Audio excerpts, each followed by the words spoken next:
주님의 이름으로 평안을 전합니다. 봄의 연두빛으로 시작해 여름의 짙은 녹색과 가을의 황금빛으로 이어왔던 들판이 덩그러니 비어갑니다. 홍시만 발그레하게 풍성이 달린 11월이 시작되었습니다. 자기의 수고를 모두 마치고 다시 새로운 생명을 준비하기 위해 잠시 안식으로 들어가는 만물에게서 거룩한 아름다움을 느낍니다. 우리도 이 11월을 시작하며 디모데후서 1장을 통해 소명을 점검해 보고자 합니다. 사도행전은 바울이 3번에 걸친 선교 사역을 감당한 뒤 예루살렘에서 유대인들의 폭동으로 로마의 군대에 잡혀서 결국 로마의 감옥에 투옥되는 이야기로 마무리됩니다. 이렇게 로마의 감옥에 투옥된 바울은 약 2년 정도 시간이 지나고 난 뒤 석방되어서 다시 선교 지역들을 다니며 성도와 교회들을 돌아보았습니다. 그러는 길에 디모데전서 1장 3절을 보면 마케도니아 지역으로 이동할 때 디모데를 에베소에 남겨두어 목회하게 하면서 디모데전서를 기록해 보냅니다.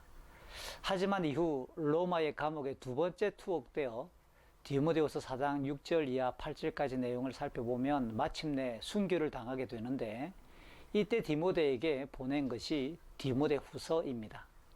디모데전서가 목회자인 디모데에게 구체적인 목회 지침들, 가령 거짓된 가르침의 본질과 그들을 대하는 요령, 또는 교회의 지도자인 장로와 일꾼인 집사를 세우는 일들, 교회 안에 여러 다양한 계층의 성도들을 대하는 지혜와 방안들을 안내하고 목회자로서 갖춰야 될 자세와 덕목 등을 구체적으로 교훈했다면, 디모데후서는 보다 개인적이고 친밀한 내용을 담고 있습니다.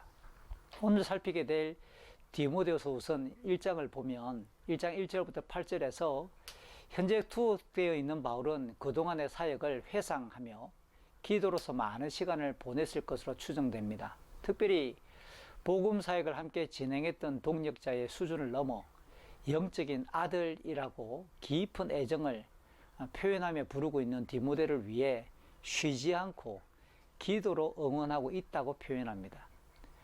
디모데는 그의 외할머니와 어머니로부터 전해졌던 청결하고 거짓 없는 믿음을 지닌 인물이라고 평가하면서 바울 자신의 투옥을 안타까워할 때 디모데가 눈물을 많이 흘렸던 장면도 이 편지 속에는 기록되어 있습니다.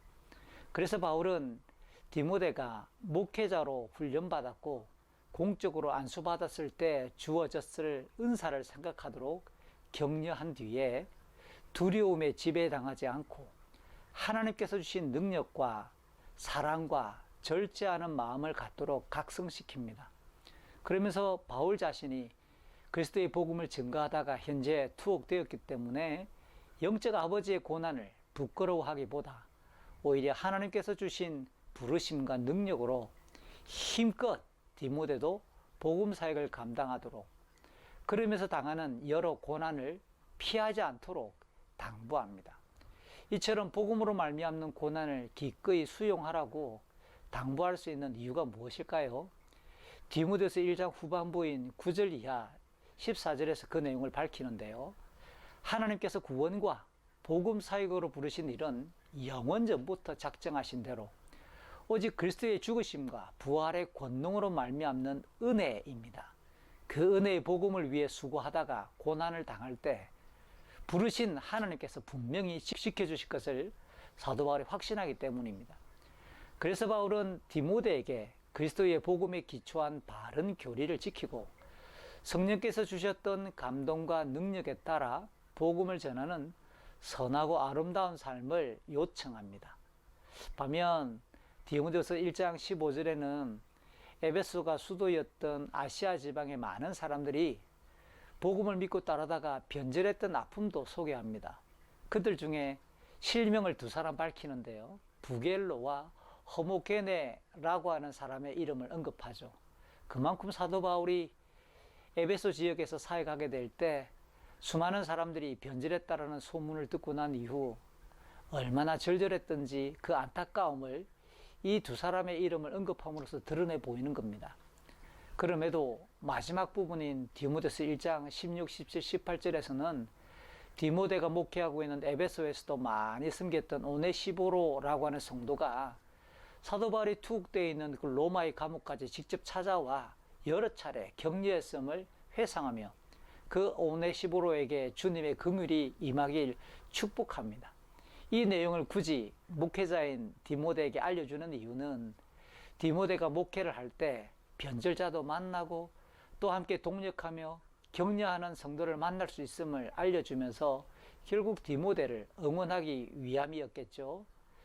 우리가 현실의 다양한 고난에 압도당하지 않을 수 있는 이유는 그렇습니다. 오직 우리를 부르신 하나님의 사랑과 예수 그리스도의 은혜와 성령의 능력 때문입니다.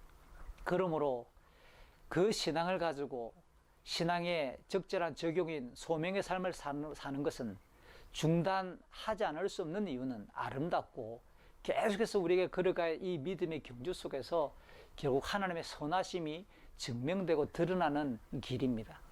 여전히 마주하는 분주하고 다양한 11월의 일상들 속에서 은혜를 사모하며 그 은혜를 계속 확인합시다. 우리 주님의 은혜는 우리가 경험하는 고난보다 훨씬 깊고 강합니다. 그러면서 우리가 응원하고 격려해야 될 지체들도 떠올려 봅시다. 바울이 디모데를 격려하는 것처럼 투옥된 바울을 찾아와 응원했던 오네시보로처럼 예수 그리스도의 복음은 어떠한 상황에서도 매이지 않는다는 사실을 확신하는 우리가 혹시 주변에 지쳐 있거나 넘어져 있는 지체들을 떠올려 보며 그들을 위해 중보하고 응원합시다. 분명히 예수 그리스도의 복음을 드러내는 인생을 통해서 복음은 계속 확장되는 법입니다. 우리가 고난 속에 있는 지체들에게, 고통하는 지체들에게, 연약함 가운데 있는 지체들에게 하나님의 은혜가 흘러가는 징검다리가 되기를 소망합니다. 11월 믿음으로 승리합시다. 아멘.